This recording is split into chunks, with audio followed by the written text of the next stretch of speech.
Hello, my name is Michael Sliwa, and today we will be discussing naming and drawing cyclohexanes. Now, before getting into any kind of problems or anything, I thought I'd go ahead and talk about the naming components and different mechanics of these types of molecules in a very basic sense. So, of course, we're going to be starting with the three naming components of these compounds, and that would be the prefix, cyclo, the infix, which could be hex, or a few other things that we'll talk about, and ane, which is the suffix. So starting with the cyclo prefix, it's basically denoting the fact that we're talking about a cyclic structure that would form a carbon ring.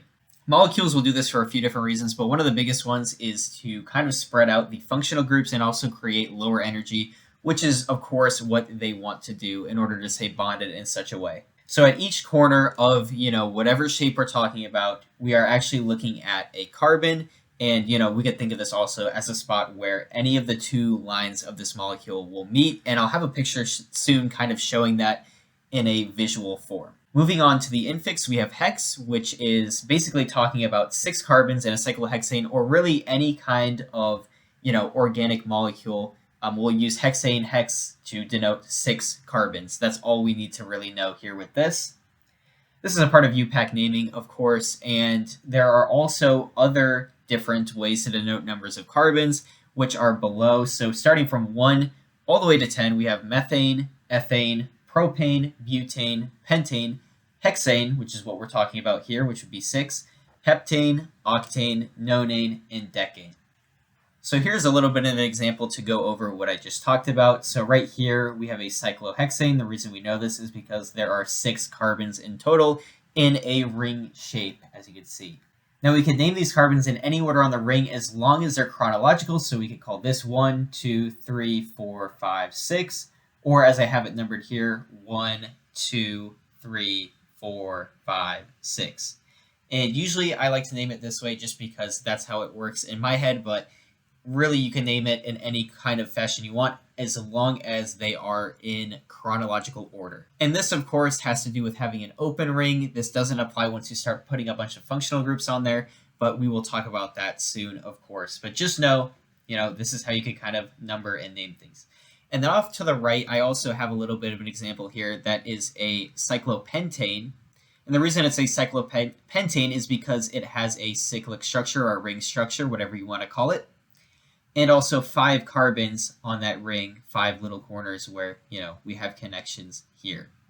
So something really interesting to note, and something else that we'll talk about soon, is the fact that at each one of these carbons, it is saturated with hydrogens, meaning that it is bonded to as many hydrogens as it possibly can. So we know that carbon forms 4 bonds in total because of the fact that it has 4 valence electrons, so it kind of has open spots in that sense. So right here, this carbon 1, for example, is bonded to 2 other carbons. And, we could kind of imagine here that there are 2 hydrogens coming off in bonds as well. So that's where the next part, which is the suffix, comes in, which is ane. And since we know that these carbons are saturated with hydrogen, we actually would call these an ane. Whereas if we had double bonds, we call it an ene. If we had triple bonds, we call it an ine with a Y. But we're not going to worry about that. That's not a part of really naming cyclohexanes, but it is good to know. So right here at the bottom, I have a bit of a representation of this. So here's a methane, here's an ethane, and here's a propane. As you can see, the carbons are saturated with as many hydrogens as they can. And I do notice as I'm recording things here that I made a little mistake on this methane molecule. As you can see, where my cursor is right now, there should be another hydrogen coming off because, like I said, carbon forms 4 bonds. To be completely saturated with hydrogen means that it has to be bonded to 4. So imagine that there is a nice little hydrogen bonded down here, and that would actually be the methane. But also, as you can see, there are no triple bonds at all present or double bonds at all. And, this up here, this Lewis structure is represented just by a single line. And we're supposed to imagine that whenever we see a line like this. We also have the concept of cis-trans isomerism, which is the arrangement in 3D space that will be based off of representations using wedges and dashes in our line structures. Now, whenever we see a wedge, we know that whatever we're looking at is sticking up out of the plane of the paper. So on a molecule, it would be pointing in the upwards orientation. Whenever we're looking at dashed lines, or I guess it kind of looks like a dashed wedge, but that's not really a good way to think of it. I usually refer to them as dashes or a dash. they will be going down into the plane of the paper, like I said, in the downward position. So when we talk about cis, we are talking about these two different groups pointing in the same direction. So they're either both up or both down. Another way to think of this is two wedges or two dashes. And then when we're talking about trans, we're thinking of pointing in opposite directions. So one will be down, one will be up, and vice versa, along with either, you could also think of it as having one wedge, one dashed, and vice versa with that as well. But yeah, the basic thing to know here is cis pointing the same direction, trans pointing opposite directions. And, this concept seems a little bit difficult when it's just on paper like this. But once we get into the examples, it gets really, really easy to see the difference. So here's a visualization of cis-trans isomerism. So right here, we have a cis molecule that has two dashed lines or dashed, groups coming off of it. And that means that both of those are going down into the plane of the paper if we were to look at it and kind of have like the molecule laying flat in front of us. And this kind of drives home the fact that these molecules are, very much 3D and they're not, able to really be drawn properly flat on a piece of paper. But, as chemists, we kind of have to make do with that. But also with the cis molecule, it could also have two wedges, which would be the exact same thing. It would still be cis because, again, they're either both going down into the page or up out of the page, in the case of the wedge. But looking at a trans isomer over here, we have one going down into the page, a dashed, and we have one coming up out of the page, which is a wedge. And again, these could be flip-flopped, but it has to have one dash, one wedge, whatever orientation, and they can't be going the same direction because that, of course, would be cis. So then when we go to name cyclohexanes, we have to remember a few things. I guess this would be more of drawing a cyclohexane. So the first thing we do is to draw a ring shape. So if we're looking at a hexane, we are thinking 6 carbons, so we'll make a hexagon shape. And then what I like to do, some people do this, some don't, is to number the ring. As I mentioned earlier, you can number it any way you want as long as it's chronological.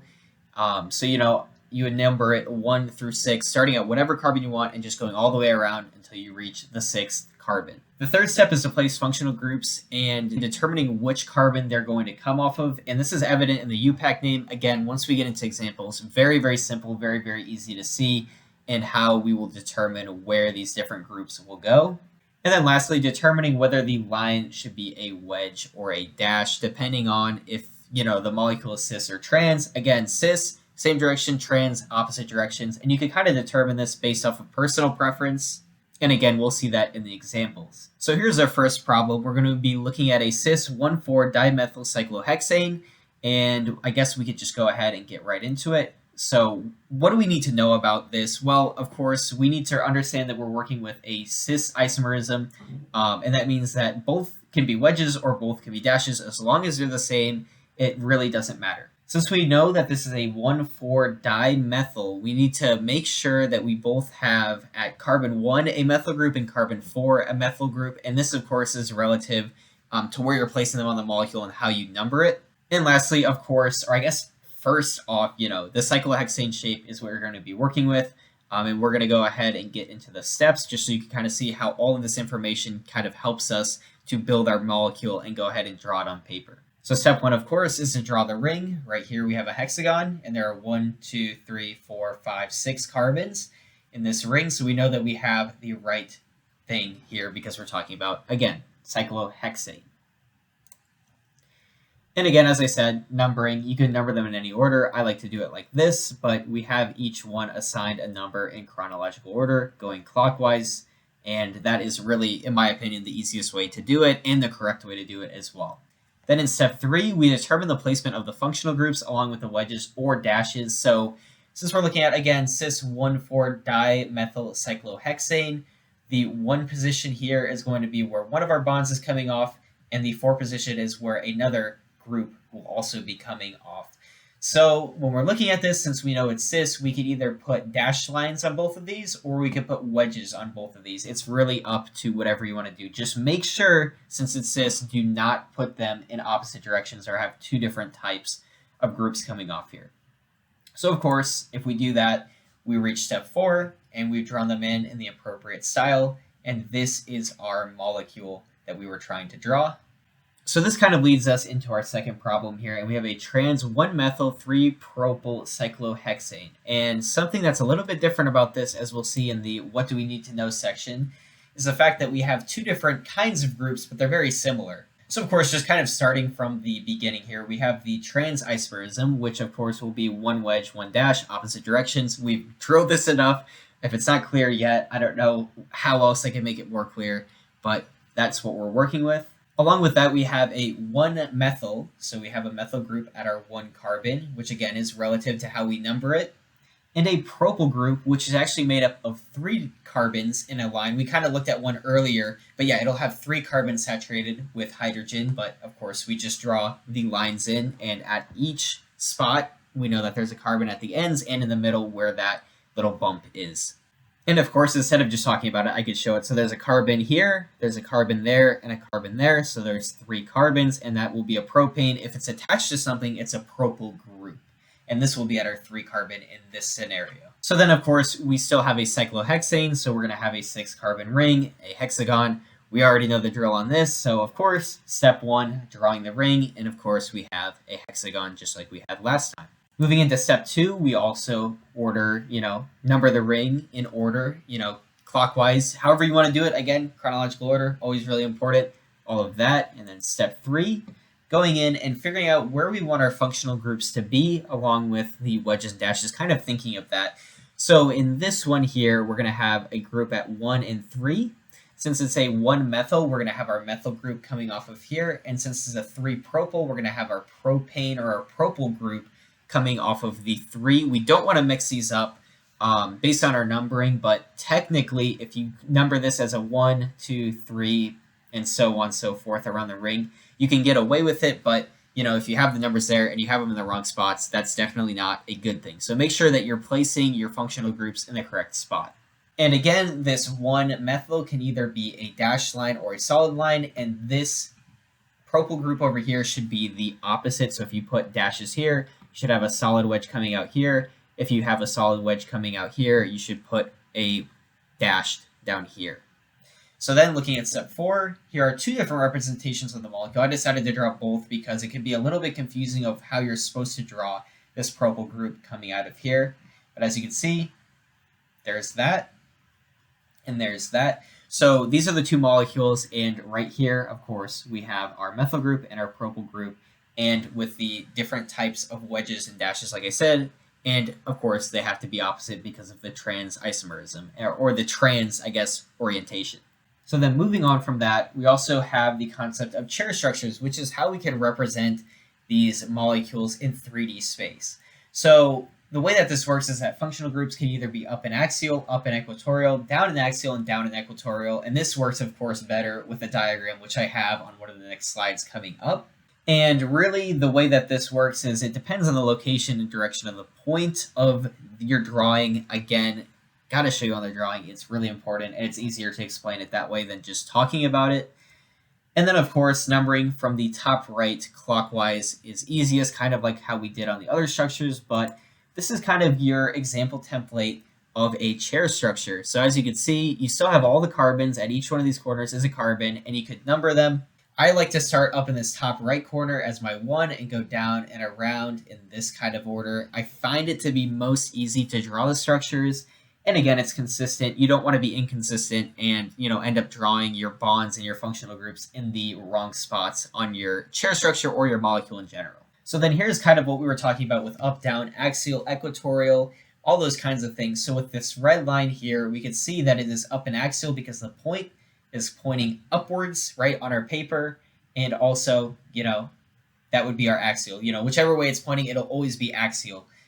So yeah, up, axial, and it's in the up direction, in terms of the page. We also have equatorial, which is going to be coming in the opposite direction of the point. So this can either be, a variety of different ways. But if we have an up axial here, we're going to have a down equatorial at this point, because we can't have something coming straight out of the point like how my mouse is moving here. That is just plain wrong and a bad representation, and will, lose you points and, make the problem completely wrong if you draw anything coming straight out of this point. But yeah, basically that's how that works. And the same can be said for axial and equatorial in the opposite direction. So we could also have an up equatorial here with this green line, or with this orange line here, a down axial. So as you can see, this orange line is pointing down, but it's following the point, which is also down. So that would be axial, and then this is going up, towards the top of the page or the top of, your molecule here, but it's equatorial because it's coming out from the side. It's not actually coming, in the direction of the point. It's going in the opposite direction of the point, you could say. But yeah, looking at this, I think it makes a decent amount of sense. It definitely makes more sense once we get into the examples with these. But this is just a very general representation of how that kind of works. Now, something interesting with these chair structures is the fact that we could do ring flips. Now, basically, all we're doing when we do a ring flip is just flipping the chair structure in 3D space. And the easiest way to do this is by drawing the same exact structure, but flipping the ups to downs, downs to up, and the axials to equatorials and equatorials to axials, which is a mouthful, but again, it gets a lot easier once you start to see this in action.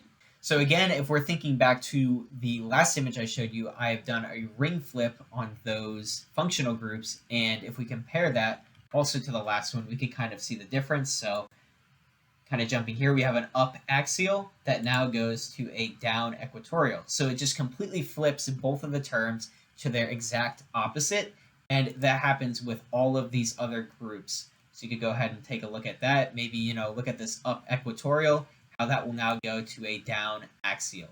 So that's basically how a chair flip works, or a ring flip, works. You could also do it by redrawing the same molecule, but, just kind of reflecting it over like a line or something like that. But I find this to be the easiest way, and it also makes a lot of sense, at least in my mind. So also with our ring flips and chair structures, we have to figure out which out of the two are actually lower energy, either the original chair structure we drew or the ring flip of it. So generally when we're looking at these, two things and comparing them, when the bulkiest groups are in the equatorial position, we have lower energy, and that has to do with sterics and a few other things. But just know in general, bulkiest groups, equatorial, is much better than having it in the axial position. Now, if we have two equatorial groups, this is most likely going to be the lowest energy and most optimal. And, if we have the same exact group and they're both equatorial versus two axial, two equatorial always reigns supreme over that. And if we have one axial and one equatorial on both, then the energy would be equal of the two structures. And then, we don't really talk about which one's lower energy or more stable. We're just talking about the fact that, hey, these are the same, but they're just arranged differently in space. So again, going back to our examples, we're going to go back to our cis-1,4-dimethyl cyclohexane and draw a chair structure. So before we get into anything, we need to know what we're dealing with here. So what do we need to know? We need to revisit our line structure and look at the bond. So in my representation that I drew on the slide, we had a carbon, our first carbon in the up position, and it's a methyl group, so it's an up methyl, and a methyl group as well at the 4 carbon, which is also up because we have wedges. If they were dashes, they would be down, and we would draw the chair structure differently. But let's just talk about the one that I drew originally, which I guess I could go ahead and show again just for clarity.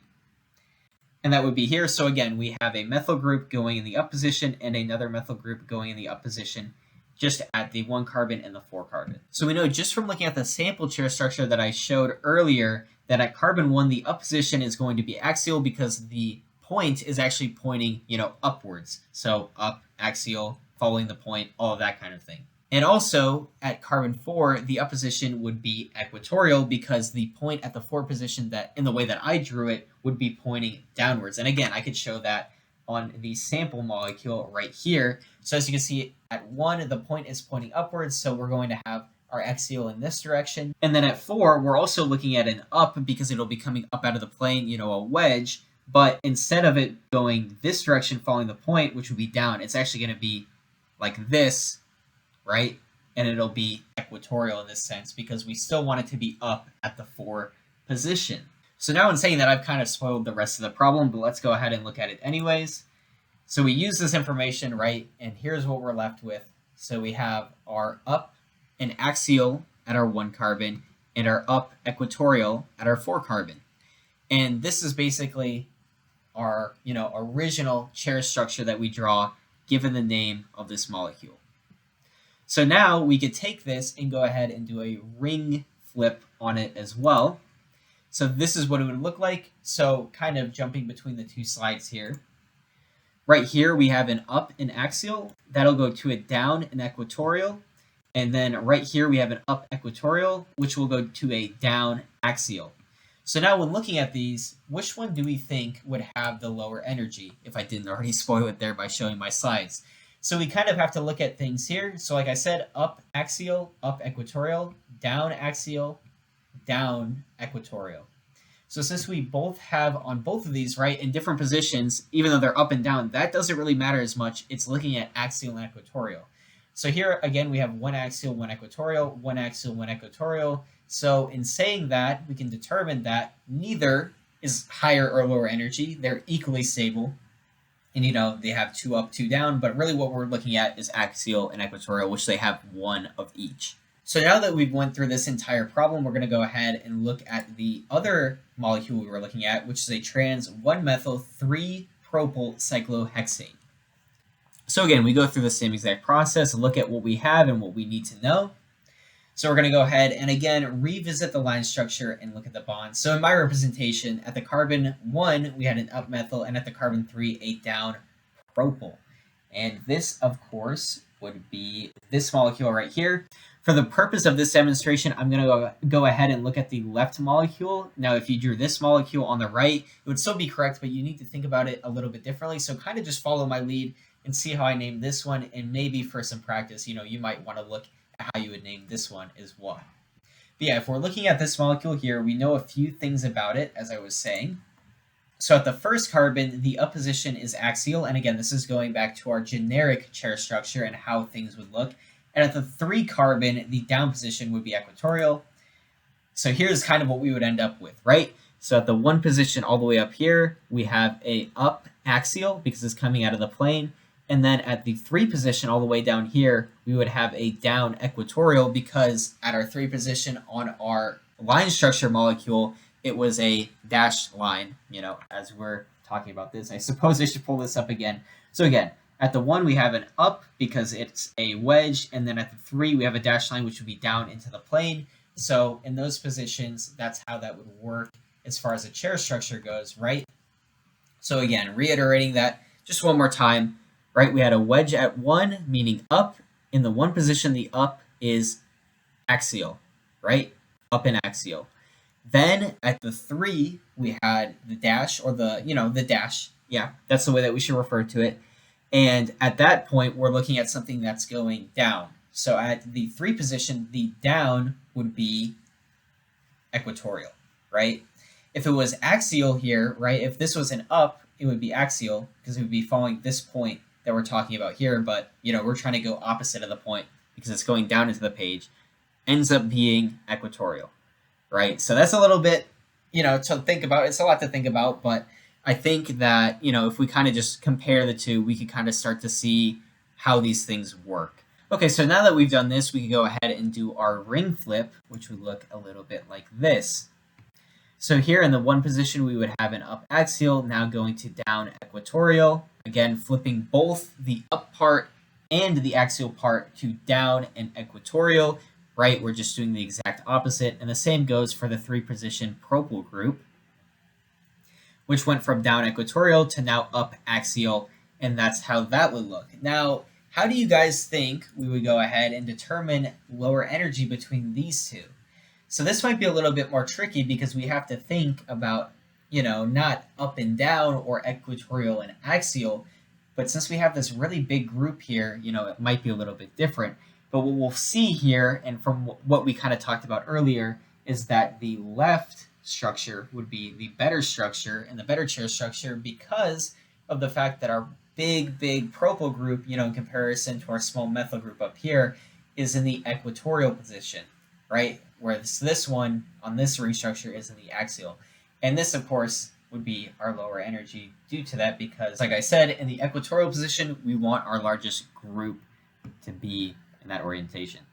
So that's basically what we talk about here. And again, this will be most stable and lowest energy, which is what we want when we're talking about these things.